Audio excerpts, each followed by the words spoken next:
सबसे पहले जो मैं बोलूंगा, मेरे को जो लगता है सूफी अंसारी है कि मैंने तो उसको अपने अकाउंट से ना ब्लॉक करा हुआ। मैंने अभी एक बंदे को इन पूरी फैमिली के बारे में क्या कहते हैं सुना, ये इसकी बीवी नहीं, इसका कंटेंट है जो आप कह रहे हो सोनिया खत्री।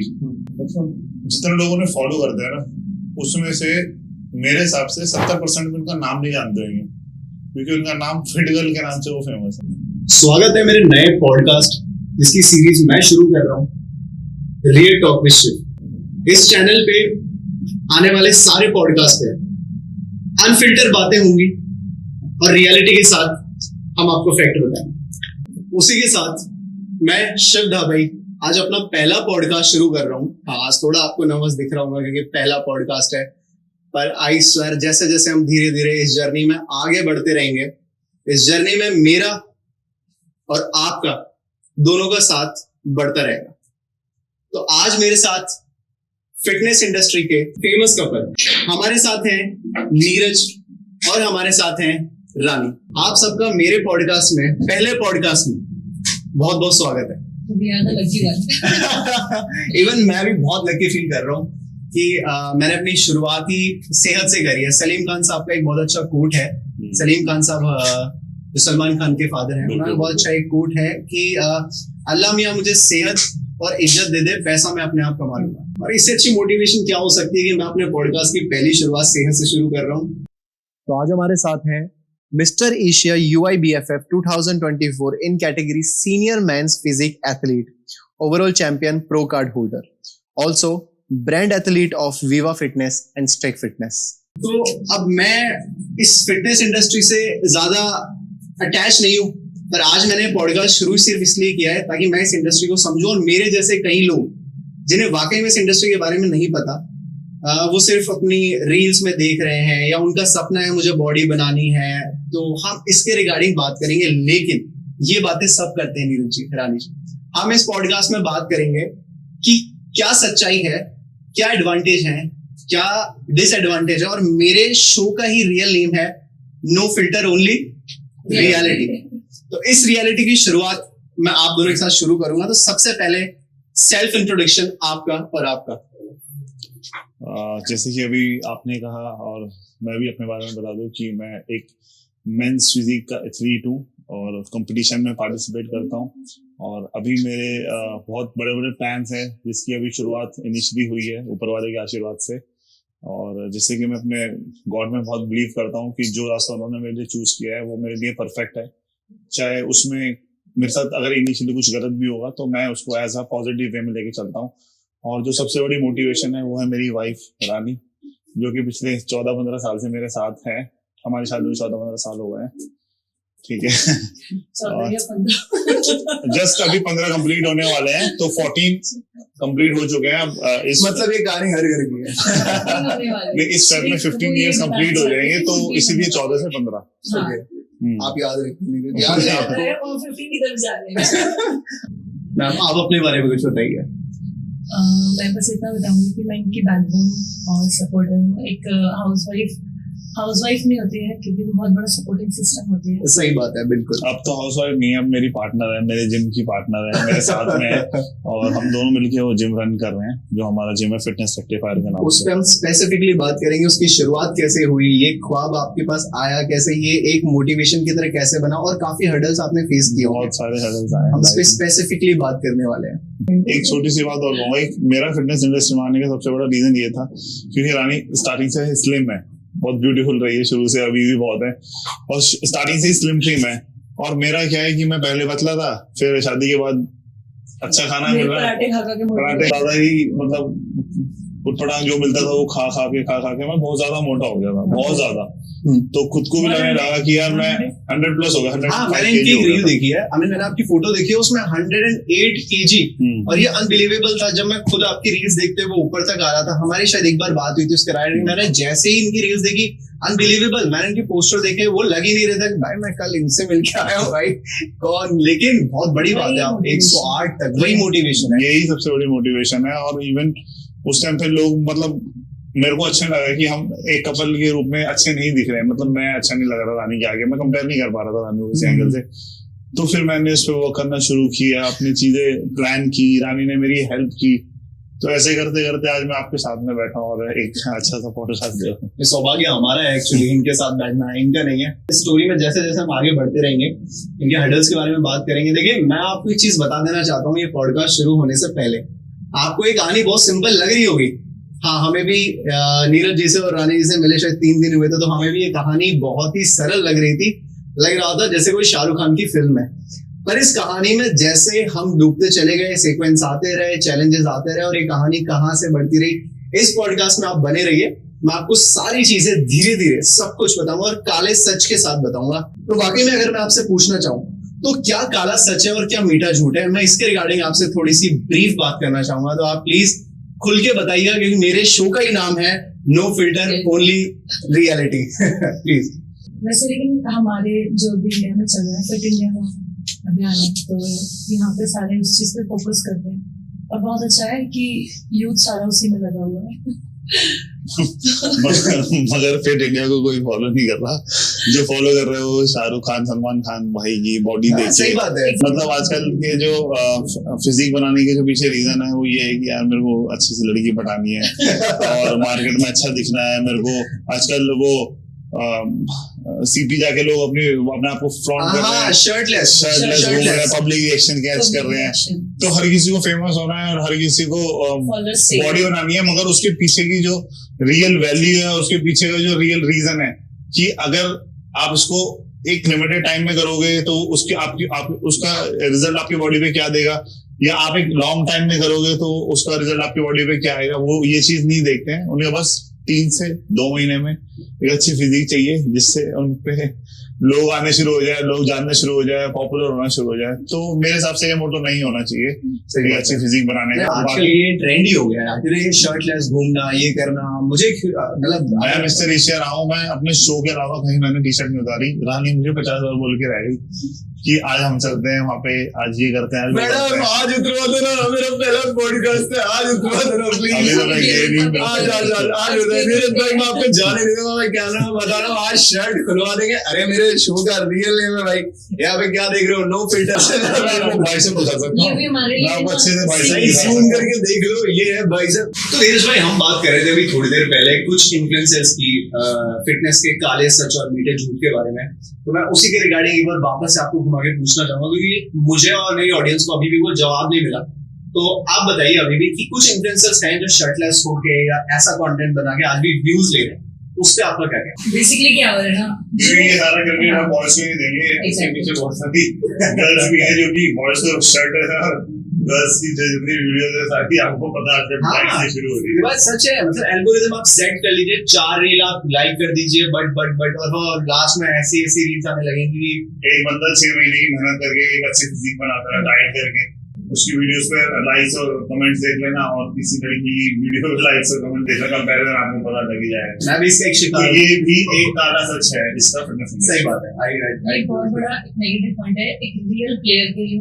वो कोई भी इंडस्ट्री बंदा बहुत डेडिकेशन के साथ अपना टाइम लिमिट देता है कि, और even beyond the time period भी वो इन्वेस्ट करता है कि मेरी इंडस्ट्री से मुझे रिटर्न कब मिलेगा, मैं कब फेमस होऊंगा, या मुझे मेरे को कब गोल अचीव होगा जिसके लिए वो इतने टाइम तक मेहनत करेगा। अब सेम अगर एथलीट ऐसे ही कर रहे हैं, अपनी मेहनत कर रहे हैं, भूखे रहते हैं, फिर टाइम में बहुत कुछ सफर करना पड़ता है, फाइनेंशियल इश्यूज हो जाते हैं, ऐसा सारे लेवल्स को क्रॉस करते हुए जब वो बंदा सोचता है कि हाँ दैट इज द स्टेज और मैं वहां तक पहुंच गया हूँ गेम खेलने, और उसके बाद डेफिनेटली मुझे सब पहचानेंगे और मुझे अच्छा प्राइज भी नहीं मिलेगा, जो सारी चीजें एक्सपेक्टेशन होती है जो, बट वहां पर भी वो सारा क्रेडिट होने के बाद भी ब्रांड्स में ज्यादातर कौन ले लिया जाता है, ब्रांड्स में ले लिए जाते हैं सारे इन्फ्लुएंसर्स, और वो इन्फ्लुएंसर वो होते हैं जिन्हें यही नहीं पता जो प्रोटीन बेच रहे हैं वो सिर्फ खा रहे हैं और उनका मन भी नहीं करेगा खाने का। नहीं वो अपने घर में हवाबाजी करते हैं, अपने बच्चों को उनको देते हैं, अपने अड़ोसी पड़ोसी को देते हैं, तो भी खाओ एक्जेक्टली हम ये नहीं कह सकते कि भाई वो खा रहे हैं, रियल वैल्यू नहीं पता। आप किसी भी इन्फ्लुएंसर को देखिए कि वो मतलब किसी भी कंपनी का प्रोडक्ट यूज कर रहा है, इस बारे में अभी तक किसी ने ना बोला भी नहीं। रीजन ये कि कोई किसी के साथ ऐसा कुछ बोल के किसी को पॉइंट आउट करके अपने ऊपर बुराई लेना भी नहीं चाहता कि इंडस्ट्री में चल क्या रहा है, इंडस्ट्री में जो चल रहा है वो रियलिटी यही है। हर कंपनी अपनी तरफ से बेस्ट प्रोडक्ट बनाती है मगर और बेस्ट तरीके से रिप्रेजेंट करना चाहती है। तो यहाँ पे मैं बोलना चाहूंगी सारे जितनी भी कंपनीज है हो सकता है कि कल को नीरज को कोई कंपनी ना ले, तो लेकिन मैं फिर भी आप लोगों को ये बोलना चाहूंगी कि आप खुद अगर देखें किसको आप फॉलोअर्स पे जाते हैं कि फॉलोअर्स है या नहीं है। अब ये बंदा टाइटल मार के, कितने फॉलोअर्स हैं आपके बता, आप खुद पूछें। 60,000 फॉलोअर्स है इतनी मेहनत करने के बाद और जिसमें मेरी एक वीडियो 22 मिलियन गई है। ना बहुत सारे ऐसे मतलब होंगे जो कुछ नहीं कर रहे हैं। एक्चुअली यहाँ पे ना पूरा हमारा सबका सोसाइटी का भी हाथ है जो बहुत ही अलग डायरेक्शन में जाती जा रही है। ये डर तो है, ये डर तो मैं भी मानता हूँ। आपको ना किसी एक का हाथ नहीं है कि हम किसी पर्टिकुलर इन्फ्लुएंसर्स के लिए बोले या कुछ है। ये हमारी पूरी सोसाइटी ही बहुत अलग डायरेक्शन में जा रही है जिसको पहचान नहीं हो पा रही है कि मतलब वो एक कहते हैं ना बहुत डाइवर्टेड हो गई है। पता नहीं ऑडियंस को क्या हो गया है, कुछ भी देख रहे हैं। मैं आपको एक छोटा सा अपना केस शेयर करता हूँ। मैं वीडियोस बनाना शुरू कर रहा था इंस्टाग्राम पे 2019 से, और 2019 से मुझे कैमरा पकड़ना बहुत अच्छा लगता था, मुझे लोगों को शूट करना बहुत अच्छा लगता था, मुझे लोगों की कहानियों को पूछना बहुत अच्छा लगता था। मैं रेंट पे अपना कैमरा लेके, मैं ड्रोन लेके, मैं सारी चीजें शूट करता रहा। अच्छा फिल्म मेकिंग दिया, 2-2 घंटे की क्लास दी, एडिटिंग सीखी, सब कुछ किया। व्यूज आते थे 3,000, 4,000, 5,000। नीरज भाई अभी रिसेंटली एंटरटेनमेंट क्रिकेट लीग चल रहा था दिल्ली में, जहाँ पे एलवी शादाब और काफी सारे एंटरटेनर्स वहां पे अपना मैच खेल रहे थे। मैं मैच खेलने गया था वहां पे, सो काफी हार्ड वर्क के बाद कुछ नहीं हो रहा था, पर सडनली मैच खेलते ही जब वो मैच खेल रहे थे और मैं मैच देख रहा था अपने दोस्तों के साथ, तो मुझे सडनली एक थॉट आता है कि मैं भी एक अपना एक ख्वाब था, बचपन का ख्वाब था कि मैं किसी चलते हुए मैच में ग्राउंड में कूदूं और मैं किसी स्टार से मिलके आऊं। हाँ मैंने किया, चला था फैंस वाला। हाँ और मैं कूद गया, और मैं कूद के अपना कैमरा ऑन करके सारे इन्फ्लुएंसर से मिलके आया। आप बिलीव करोगे उस एक वीडियो पे 1.3 million views and 1,32,000 like. I don't know मतलब वो क्या कुछ हुआ, कैसे चीजें वायरल होती हैं, पर सच्ची बात तो ये है लोगों को तमाशा देखना पसंद वाकई में। मेरे हिसाब से मैं इन्फ्लुएंस नहीं कर रहा हूँ और मैं दोबारा कभी ऐसा कंटेंट बनाऊंगा भी। तो अगला सवाल है नीरज भाई आपसे स्पेशली, क्योंकि 18 से 27 साल और 30 साल के जो बच्चे होते हैं जो अपना जिम शुरू कर रहे हैं, वो इस मिथ से डर भी जाते हैं और कहीं ना कहीं अपने दोस्तों में अनकंफर्टेबल फील करते हैं। और ये सवाल ऐसा ही है, क्या जिम जाने से नुनू छोटा होता है? नहीं ऐसा कुछ भी नहीं है। ये मिथ कैसे है, क्या है? जाने से बाइसेप बड़ा होता है या छोटा होता है? Good question. बड़ा होता है तो वो भी बॉडी एक पार्ट है। ओके तो लेकिन ये मिथ घूम रहा है, तो क्या मतलब आप इस पे क्या मानते हैं? मैं इस चीज को बताता हूँ। सबसे पहले हम जैसे भी हैं, ठीक है, हमें उसको एक्सेप्ट करना है, ठीक है। ये सबसे बड़ी रियलिटी है, इसको एक्सेप्ट करना है कि हमें भगवान ने ऐसा बनाया है। दूसरी चीज ये है कि हमारे जो जेनेटिक्स हैं वो हमें हमारे पेरेंट्स से मिले, ओके ठीक है। अगर मेरे फादर 5 फुट के हैं तो मैं 7 फुट का थोड़ी ना हो सकता हूँ, ऐसा नहीं हो सकता। मैं 5 फुट 5 इंच का हो सकता हूँ, 5 फुट 6 इंच का हो सकता हूँ, और 7 फुट का नहीं हो सकता। तो ये सिंपल सी 2 चीजें हैं जिसको समझ के आगे बढ़ना चाहिए, और ये रियलिटी है, इसको हमें जानना चाहिए कि ये सच है, ठीक है। और रही बात इसकी कि छोटा होता है, ऐसा कुछ भी नहीं है। जब आपकी बॉडी ग्रो करती है, ठीक है, आपका लेग का साइज ग्रो करता है, आपका चेस्ट का साइज ग्रो करता है, आपकी पूरी बॉडी का साइज ग्रो करता है, मगर इवन ऑर्गन्स भी ग्रो कर जाते हैं। ये रियलिटी मगर वो उस केस में होता है, वो उस केस में होता है कि आपका वेट 100 kg प्लस जा रहा हो, वो 60-70 किलो में या 50-60 किलो में या 80 किलो तक में ऐसा नहीं होता। तो ये चीजें मैं हम सबको बताना चाहता हूँ एज पर माई एक्सपीरियंस। ये ऐसा नीरज की तबीयत बीच में थोड़ी खराब हुई थी, नीरज का हमने टेस्ट कराया तो उसमें किडनी का साइज थोड़ा बड़ा हो गया था, क्योंकि हाइपरट्रॉफी होती है। इसको इस प्रोसेस को हाइपरट्रॉफी कहते हैं। जब हमारी बॉडी में कुछ भी चीज बढ़ती है, मसल साइज बढ़ता है या ऑर्गन्स का मसल का साइज बढ़ता है, तो उसको हाइपरट्रॉफी कहते हैं। तो ये सारी चीजें एक साइंटिफिक वे में, हाँ तो ये मिथ है, मेरी नजर में मिथ है। तो भाई लड़कों आपसे अब मैं बोलने जा रहा हूँ कि जिम जाने से नुनू छोटा नहीं होता, तो भाई जम के जिम करो। और एक चीज और बोलूंगा, देखो बहुत कैजुअल सी है, ठीक है, मैं आप सबके साथ शेयर करना चाहता हूँ। नहीं करना है, ये रियलिटी वाला 15 इयर्स रियलिटी वाला शो है, इसलिए बता रहा हूँ। 15 इयर्स शादी को हो गए, मेरी वाइफ बहुत ब्यूटीफुल है, ठीक है, और हम बहुत अच्छे से रह रहे हैं अभी तक, तो फिलहाल कोई दिक्कत नहीं है। तो एक और मिथ है कि ये सुना भी है, और ये एक्चुअली मिथ नहीं है, ये कई केसेस में मैंने खुद में पढ़ा है, पर्सनली केसेस में देखा है कि जो फीमेल्स होती है, रानी जी आपसे मेरा ये सवाल है कि जो फीमेल्स एथलीट होती हैं, जो अपनी फिजिक पे बहुत ज्यादा ध्यान देती है, कई बार देखा है कि उनकी पीरियड्स का फ्लो कम हो जाता है, या बेबी बर्थ में उन्हें प्रेगनेंसी में बहुत इशू आता है, उस प्रेगनेंसी की जो एक जर्नी होती है उसमें क्या क्या हर्डल्स आते हैं और क्या क्या चैलेंजेस वो लड़कियां फेस करती हैं, तो उसके बारे में कुछ आप बताइए। मैं बस इतना बोलना चाहूंगी, ऐसा सिर्फ एथलीट्स के साथ नहीं होता है। हमारे इंडिया की बहुत सारी लेडीज हैं, वो घर बैठे हुए अगर बैठी हैं, अगर नॉर्मल वर्कआउट नहीं भी कर रहे हैं और कर भी रहे हैं, तब भी उनके साथ बहुत सारे इश्यूज हो जाते हैं। जैसे कि अगर बोले पीसीओडी हो जाते हैं, तो बहुत सारे केसेस में वेट पुट ऑन हो जाता है, थायराइड हो जाता है, तो तब भी उनको प्रेगनेंसी में तब भी इश्यूज आते हैं। जब भी हमारी बॉडी में हार्मोनल चेंजेस होते हैं, चाहे वो आप एक्सटर्नल हार्मोन्स लेके करो या नेचुरली हमारे हार्मोन्स डिसबैलेंस हो रहे हैं, तो ये इशू आता है। इसमें कोई ऐसा नहीं कि जिम करने से या विदाउट जिम, हार्मोनल चेंजेस कहीं पे भी हो सकते हैं, कैसे भी हो सकते हैं। ज्यादातर लेडीजों को प्रेगनेंसी के बाद हो जाते हैं और कंसीव करने के टाइम पे भी हो जाते हैं, तो ये चीजें एक नेचुरल सी चीज है। इसमें ये सिर्फ एथलीट के साथ नहीं है, ये हर एक लेडी के साथ हो जाता है और हर एक किसी के साथ भी होता है, बट सबके साथ अलग अलग बॉडी की उसकी लाइफस्टाइल फूड हैबिट्स के अकॉर्डिंग डिपेंड करता है।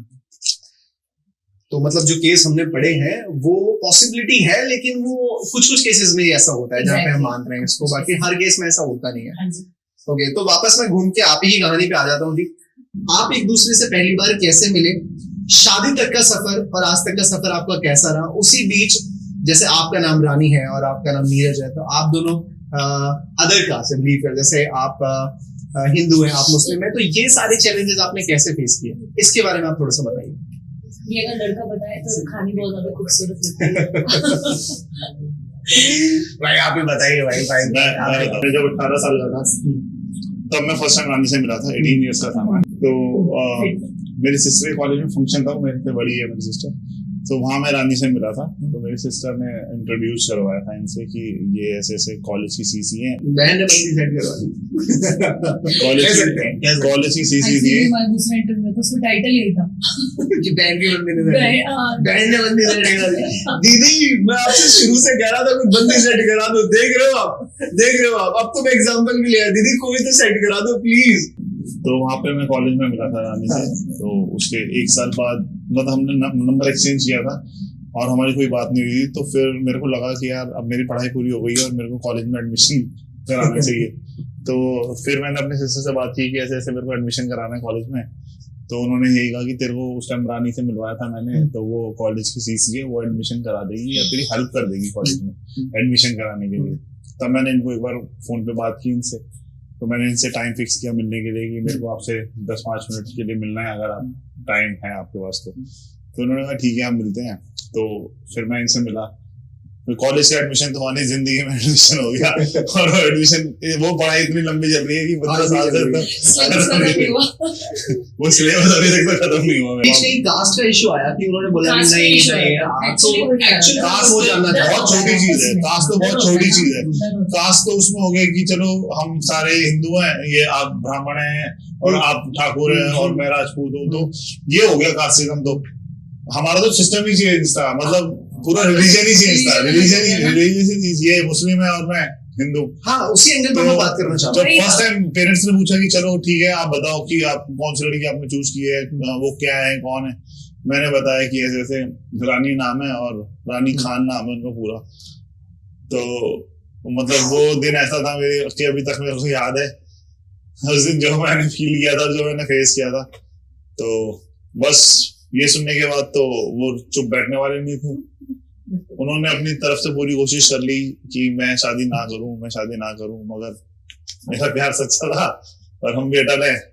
तो आज 15 साल हो गए। लेकिन ये एंगल अभी जैसे 2024 के हिसाब से मैं सोचूं और जिस हिसाब से अभी जो चल रहा है, मैं एकदम लव जिहाद के बारे में बात करना चाह रहा हूँ कि आपको किसी ने आपको स्पेशली किसी ने कभी कुछ ऐसा बोला कि यार ये तो लव जिहाद वाला एंगल हो गया? रिलीजन कोई भी रिस्पेक्ट बहुत ज्यादा मैटर करती है और आप मानोगे नहीं, मेरी शादी को 15 साल हो गए तो ज्यादातर मेरा फ्रेंड सर्कल मुस्लिम सा है। ठीक है, जो मेरे कोच है वो भी मुस्लिम है। ठीक है, मतलब इतना बड़ा रोल प्ले किया है मुस्लिम फैमिलीज ने मेरे लिए कि मैं आपको बता नहीं सकता।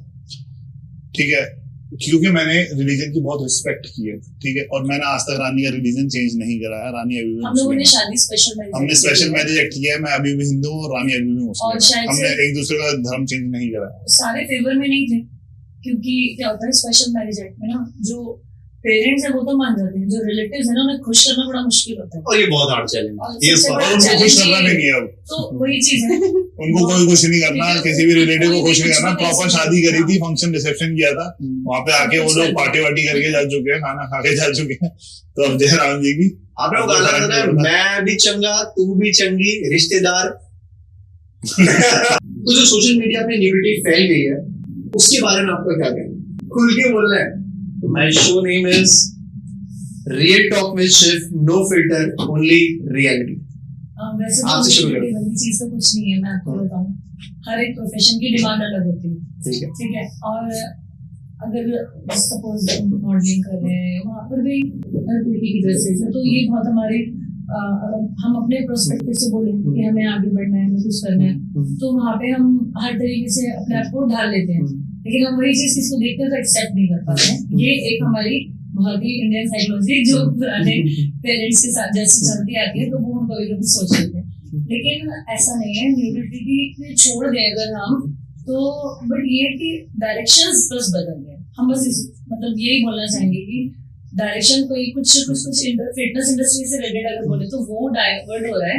बाकी तो मुझे लगता है कि डिजायर है अपनी अपनी, किसको कितना क्या दिखाना। आपके हिसाब से वो 3-4 ऐसे इन्फ्लुएंसर कौन है जो मतलब ऐसा लगता है कि इनके फॉलोअर्स बहुत ज्यादा हो गए पर there is like no requirement of this talent? हाँ, मैं इस चीज के लिए बोलूंगा, मैं अगर मैं क्लियर बोलूंगा क्योंकि ये नो फिल्टर और ऑब्वियसली रियलिटी है, तो सबसे पहले जो मैं बोलूंगा, मेरे को जो लगता है वो सूफी अंसारी है। हाँ, उसकी तो वीडियो मतलब इतनी ज्यादा वो है कि मैंने तो उसको अपने अकाउंट से ना ब्लॉक करा हुआ है, क्योंकि मेरा बेटा वो फोन यूज करता है। The reason is this only. मैं उसी तरह था। पेरेंट्स ही फोन यूज कर लेते हैं ना, क्योंकि एक शॉर्ट्स में वर्कआउट करना एक अलग चीज होता है, और एक मतलब सब कुछ दिखाना और नहाना एक कुछ चीज अलग होती है। ये चीज को मैं अप्रिशिएट नहीं करूंगा। एक्चुअली वैसे कंटेंट अब हर कोई पोस्ट करता है। मैंने उसको तब देखा था कोविड में, जब उसका टिकटॉक पे वीडियोस आ रही थी, तब वो मैंने देखा था, वो बस डांस करती थी, एक व्हाइट कलर की शर्ट और ब्लू कलर की जींस पहन के वो डांस कर रही थी। मैंने वो देखा था, उसके बाद मैंने देखा अभी ढंग से, क्योंकि मेरा एल्गोरिथम वो नहीं है, तो मैंने देखा तो अभी तुमने दिखाया था मुझे परसों, मतलब उसने ब्लेजर पहना था, ब्लेजर के अंदर कुछ नहीं पहना था।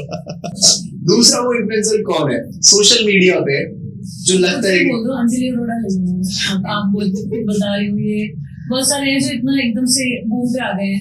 हर वो इन्फ्लुएंसर जो गलत काम कर रहे हैं वो बहुत जल्दी लोग अप्रिशिएट करके उसको बादशाह बना देते हैं। और जैसे कि अब अरमान मलिक जी को ले लीजिए, लोग अप्रिशिएट नहीं करते, भाई इसने 2 शादी कर ली, ठीक है कर ली, लेकिन आप उनको इतना आगे बढ़ा पहुंचा तो दिया ना। वो जो भी जिसके बारे में आप नेगेटिव कंट्रोवर्सीज करते हो, फिर आप उसके बाद वही उसको पहुंचा देते हो जहां आप देखना ही नहीं चाहते, खुद भी वैसे बना जाता है। खुद भी वैसे आपने बहुत अच्छा नाम दिया, अरमान मलिक। आप आइकन ही वैसे मन चूज कर रहे हो, वीडियो सारे आप मतलब ठीक है, मैं ये नहीं कह रही वो गलत, मैं बोल रही हूँ कि आपके खुद की जो लिस्ट चल रही है ना, आइकन्स जो आप बना रहे हो, आप चाहते भी नहीं और चाहते भी। मैं इस चीज को मैं थोड़ा सा चेंज करूंगा, मतलब आप ठीक है, आप उस चीज को पसंद नहीं कर रहे, जैसे मैं नहीं कर रहा अरमान मलिक को पसंद, तो मैं मेरी इसकी एक भी वीडियो पे मैंने लाइक नहीं कर रहा, चाहे वो धार्मिक हो, चाहे वो कोई भी हो, मुझे पसंद ही नहीं। ठीक है, ऐसे ही सेम मैं सोफिया अंसारी के बारे में बोलना चाहूंगा, मैंने एक भी उसको फॉलो तक नहीं कर रखा ना, मैंने उसकी एक भी वीडियो लाइक कर रखी, एक भी अगर दिख जाए तो। मगर बहुत सारे ऐसे हैं कि वही उनके कमेंट्स में आके 500 चीजें लिख के जाएंगे और वही सारी वीडियो देखेंगे, वही उनके एक्चुअल व्यूअर्स हैं। एग्जैक्टली, वही उनके एक्चुअल व्यूअर्स हैं और वही उनको प्रमोट कर रहे हैं इनडायरेक्ट वे में, शेयर कर रहे हैं, अपने दोस्तों को दे रहे हैं, 50 वीडियो एक साथ शेयर कर रहे हैं उनकी। शेयर जब करते हैं बहुत अच्छा लगता है। नहीं, बहुत अच्छी लग रही है ना उन्हें, बहुत अच्छी लग रही है वो वीडियो, टारगेट ऑडियंस वही है एक्चुअली, अपने फ्रेंड्स के साथ शेयर कर रहे हैं, तो ये चीज मैं इस चीज को अप्रिशिएट नहीं करता। लेकिन जैसे हमने अभी बात करी, हमारे पास आपने राज जी आपने 2 नाम बताए, एक तो अंजलि अरोड़ा और दूसरा बताया अरमान मलिक। तो अंजलि अरोड़ा के बाद में मैं दोबारा बाद में बात करूंगा, पहले बात करता हूँ अरमान मलिक के बारे में। अरमान मलिक ने 2 शादी करी, बच्चे भी है, लेकिन क्या आपको लगता है वो चीज सही है? क्या आपका 4 साल का 5 साल का बेटा है, 6 साल का बेटा है, क्या आपको लगता है अगर वो बेटा ऐसे कंटेंट देखेगा तो क्या इन्फ्लुएंस होगा? मुझे उसके बारे में थोड़ा बताइए। ये कुछ बोलना चाहते हैं? मैंने अभी रिसेंटली एक बंदे को इन पूरी फैमिली के बारे में क्या कहते हुए सुना कि ये इसकी बीवी नहीं है, इसका कंटेंट है। छोटे छोटे जितने भी है ना वो सब कंटेंट है। तो लोग उनको फैमिली नहीं कहती है, लोग उनको ये अप्रिशिएट इस वे में नहीं करते हैं कि ये अरमान मलिक इसकी 2 बीबी है, वो एक और लाएगा तो कहेगा ये नया कंटेंट आया है इसकी लाइफ में, अभी उसके बच्चे हुआ है वो एक नया कंटेंट पैदा हुआ है, ये सारे कंटेंट है, लोग कहते हैं ऐसा। अगर आपको पता है कि उसका नया नया बच्चा हुआ, इट मींस कहीं ना कहीं आप उनको देख रहे हैं। मैं नहीं देख रहा, मैंने अभी डिस्कस करते हैं, जैसे अभी भी हम डिस्कस कर रहे हैं यहाँ पे, तो डिस्कस हम कर रहे हैं इसलिए कर रहे हैं कि ये चीजें पॉजिटिव वे में लोग ले और इस चीज को समझें कि हमें क्या चीज अप्रिशिएट करनी है और क्या चीज नहीं करनी है। जो जैसे हम मार्केट में जाते हैं फल लेते हैं, हम सड़े फल भी देखते हैं, ऐसे खराब फल भी ऐसे करके देखते हैं, कोई ऐसे ऐसे फल नहीं भरता। सही बात है। तो हमें जस्टिफाई करना है कि ये सड़ा हुआ फल है, ये अच्छा फल है, ये हमारे घर जाने लायक है या नहीं। पर ऑडियंस आजकल सब खा रही है, मतलब इसी बात को हम पोर्ट्रे करें कि सोशल मीडिया पे सारा कंटेंट को पसंद कर रही है, देख रही है और न्यूडिटी की तरफ ज्यादा जा रही है। Come to Anjali Arora. तो अंजलि अरोड़ा के बारे में आपने बताया कि वो भी एक तरीके से सोशल मीडिया पे उस तरीके से फेमस, उसके बारे में आप क्या कहना चाहेंगे?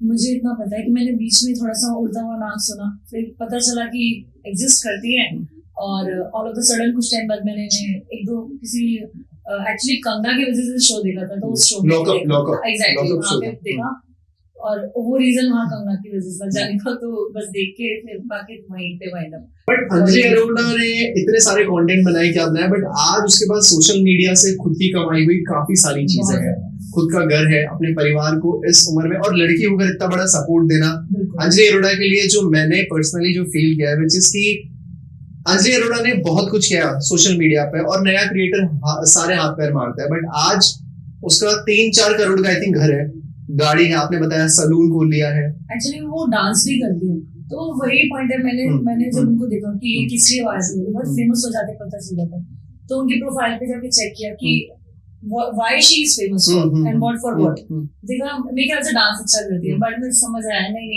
लोगों का एप्रिशिएशन लेवल अलग अलग है, बट मैंने जो देखा मुझे लगा she is a good dancer. तो आप ही की तरह एक कपल है फिटनेस इंडस्ट्री में, जिनका अभी फिलहाल 1.5 साल में बहुत नाम सुना है, उनके बारे में आप क्या कहना चाहेंगे? एक है रोहित खत्री और उनकी वाइफ है सोनिया खत्री, उनके बारे में आप क्या कहना चाहेंगे?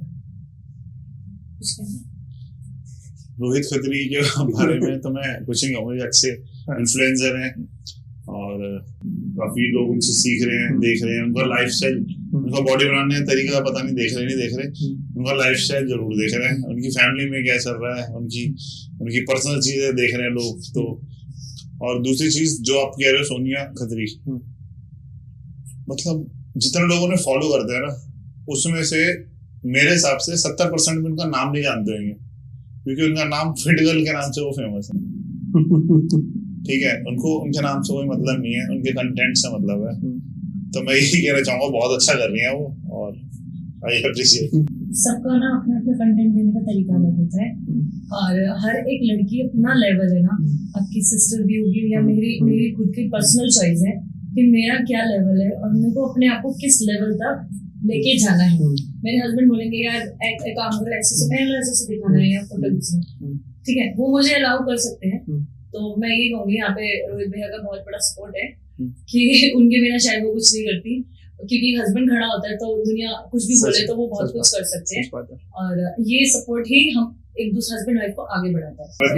पर्सनली मैं नहीं जानते ये सब, इंस्टाग्राम पे देखा हुआ कि हाँ एक आधा शो में देखा है, वो भी मेंस फिजिक करते हैं, कभी मौका लगा तो उनके साथ गेम खेलेंगे। तो मेरा अगला सवाल है, जो कि नॉर्मल सवाल, ये शुरू भी होता है और कई लोगों के दिमाग में भी आता है कि एक फिटनेस इंडस्ट्री में इन्वॉल्व होने के बाद या फिर एक जिम जर्नी स्टार्ट करने के बाद अपनी सेक्स लाइफ कैसे बैलेंस करें?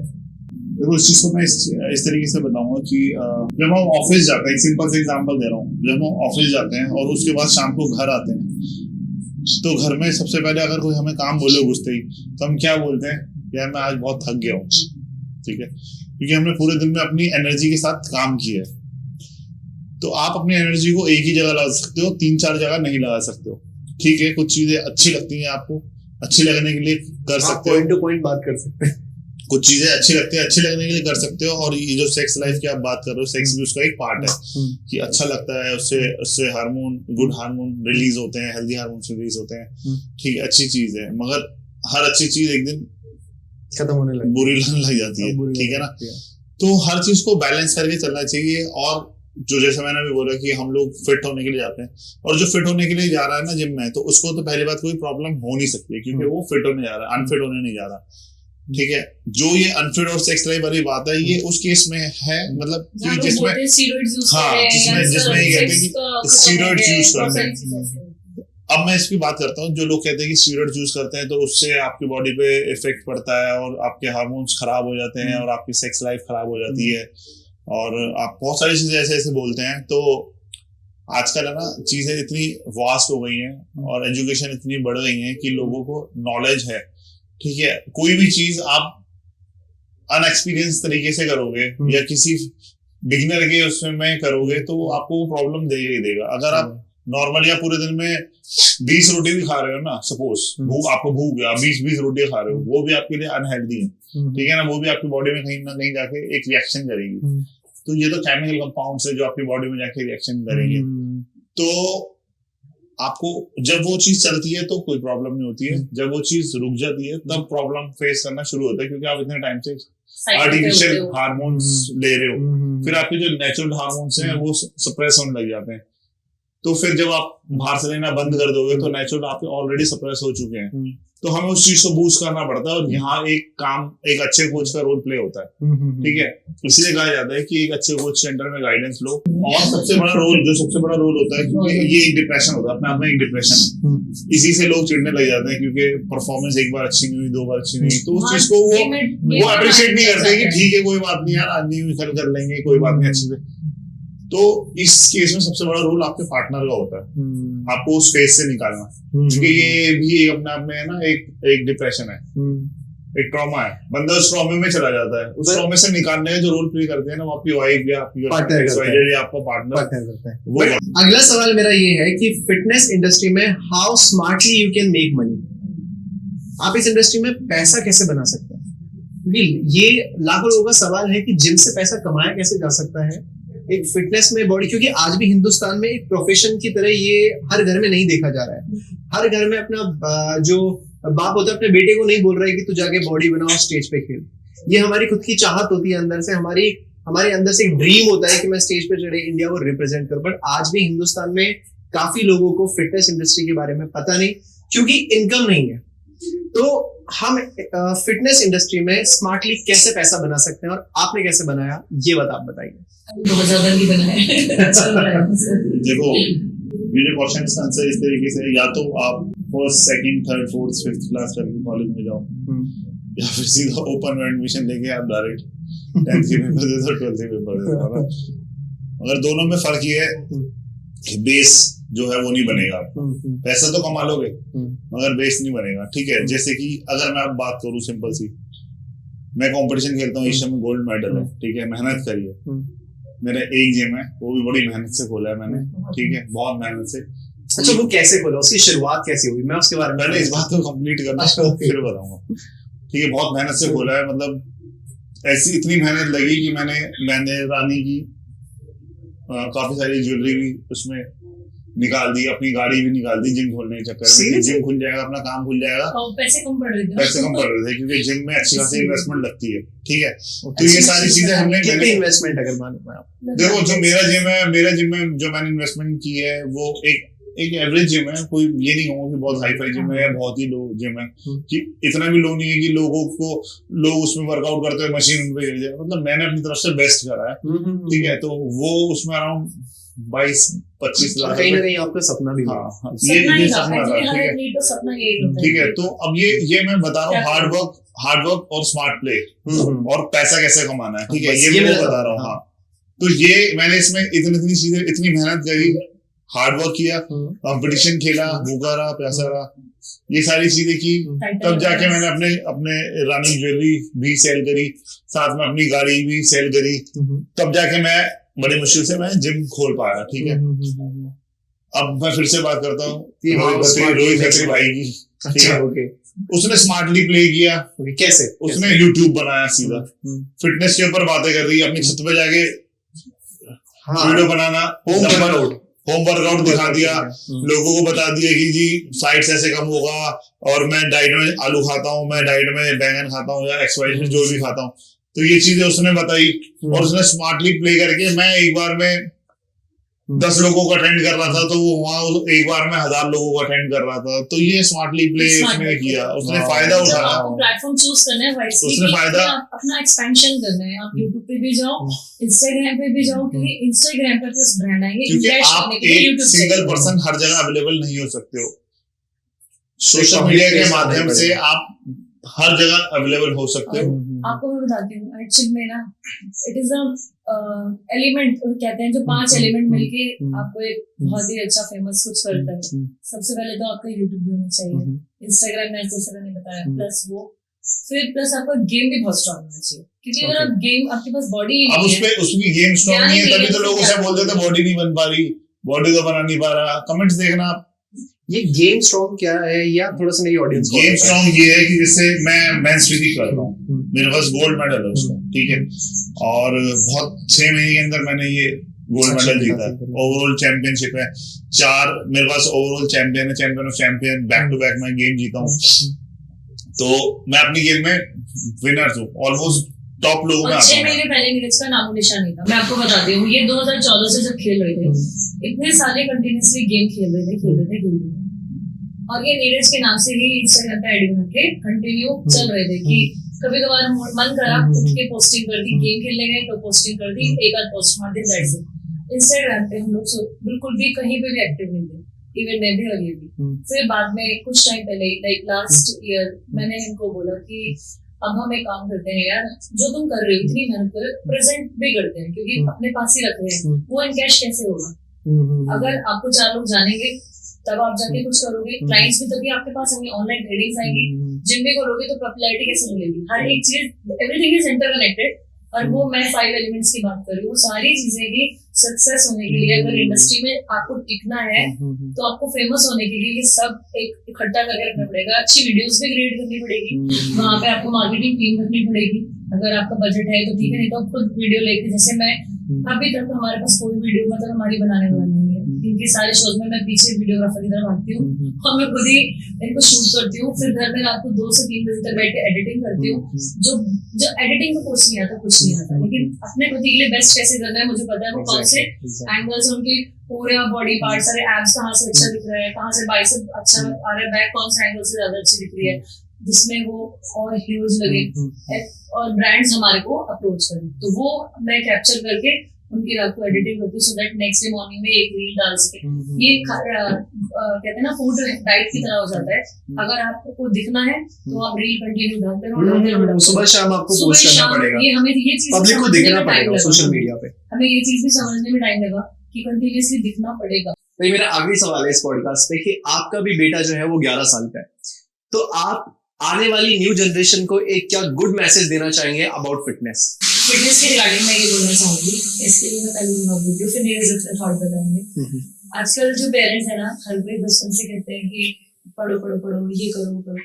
जरूरी नहीं है कि हर बच्चा पढ़ाई में समझे और वो पढ़ाई में कुछ डॉक्टर इंजीनियर बन के नाम करे, लेकिन कभी स्पोर्ट्समैन भी चाहते हैं बहुत सारे पेरेंट्स, तो वो भी बहुत ही अच्छे गेम चूज करते हैं कि पहले जैसे जैवलिन का भी इतना नहीं था, इसका नहीं था, लेकिन जो मेन फेमस गेम्स हैं उसी के पीछे ज्यादा सारे पेरेंट्स रहते हैं कि ये स्विमिंग कर लो या कुछ कुछ ऐसे गेम्स जो बहुत ही फेमस गेम्स हैं।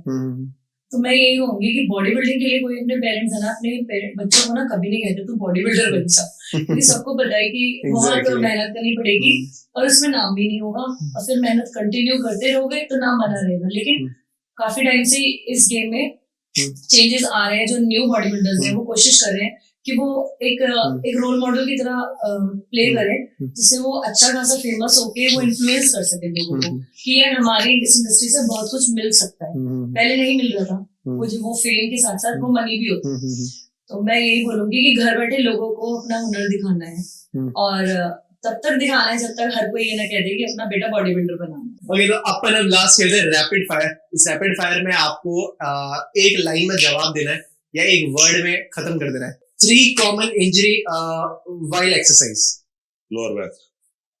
डेडलिफ्ट करते टाइम लोअर बैक, ये मेरा भी है. But 3. Lower back, knee issue, shoulder issue. Great. 2 quick cheat meal. Biryani. Burger. Her game के बाद बर्गर ही खाते हैं. Okay. नहीं, चीट मील में मैं बिरयानी इसलिए पसंद करता हूँ क्योंकि उसमें कार्ब्स मिलते हैं, चिकन पे प्रोटीन भी मिलता है. Okay. So मेरा अगला सवाल है मिस्टर नीरज से कि अगर आपका प्रोफेशन फिटनेस नहीं होता तो क्या होता? तो मैं शायद खाने का कुछ काम करता, शेफ होता हूँ. ये बहुत अच्छा खाना बनाते हैं, बहुत ही अच्छा. Really? हाँ, बहुत ही अच्छा. तो मेरा लास्ट सवाल है आपसे कि मेरे पॉडकास्ट में आके आपको कैसा लगा? आपके पॉडकास्ट में आके मुझे ऐसा लगा कि यार अगर हम रियल है ना तो हमें भी रियल टॉक करनी है और वही चीज हमें लोगों तक लेके जानी है, क्योंकि सच्चाई इंसान को आगे बढ़ाती है. सच बात ये है सिंपल सी एक्चुअली. चीज यही है कि नेगेटिव चीज तो बहुत जल्दी हाईलाइट हो जाती है और लोग बहुत अप्रिशिएट करके उसको, अभी आप 2 कंट्रोवर्सीज बातें करो जल्दी जल्दी फेमस हो जाओ, लेकिन जो बहुत ही जेन्युइनिटी के साथ बढ़ते हैं ना आगे, तो वो लोगों को धीरे धीरे तो समझ आती है, लेकिन वो बहुत अच्छे और सही रास्ते से चलती है और आगे जाती है. आपको कैसा लगा नीरज भाई मेरे पॉडकास्ट में? जैसे आपके जो चैनल का नाम है नो फिल्टर ओनली रियलिटी, तो सेम ऐसे ही लगा कि मतलब जैसे मैं अपने दोस्त से बात कर रहा हूँ, बाहर बैठा हूँ, अपना एक जनरल टॉक चल रही है, तो ये जितनी देर से मैं आपसे बात कर रहा हूँ, या मैं किसी चीज को रिकॉर्ड कराने के लिए किसी चीज के लिए नहीं कर रहा. ये मेरी एक जनरल कन्वर्सेशन है आपके साथ, जो मैं, आप मुझे बाहर भी इसके अलावा भी कहीं मिलोगे तो भी मैं आपसे ऐसी बात करूँ, तो मेरे को सेम ऐसी फीलिंग आई कि मैं आपके साथ बैठा हूँ और ये जूस पी रहे हैं, जूस. ओके. तो बहुत बहुत आपका धन्यवाद, आप मेरे पॉडकास्ट में आए. और वाकई में मुझे भी ऐसा ही लगा कि आज हमने कॉमन बातें करी है सच्चाई के साथ, क्योंकि शो का नाम ही हमारा यही है, रियल टॉक विद शिव. तो हम इस पॉडकास्ट को अब करते हैं यहाँ पे. काफी अच्छा लगा आपसे बात करें, बट जाते जाते हम एक छोटा सा मैसेज मिस्टर नीरज और रानी जी, आपको हम एक छोटा सा मैसेज देना चाहेंगे, और आपके थ्रू हम उन 16,000 लोगों को एक छोटा सा मैसेज देना चाहेंगे अबाउट कि हमने एक छोटा सा कैंपेन चालू किया है कि हमारे पॉडकास्ट में जो भी गेस्ट आएंगे हम उन्हें 2 प्लांट देंगे. और मैं आपसे भी दरख्वास्त करूंगा कि आप भी इसी चीज को ज्यादा इन्फ्लुएंस करें कि हमें प्लांटिंग करनी चाहिए. एग्जैक्टली. आप भी इस गो ग्रीन कैंपेन को आगे बढ़ाओ.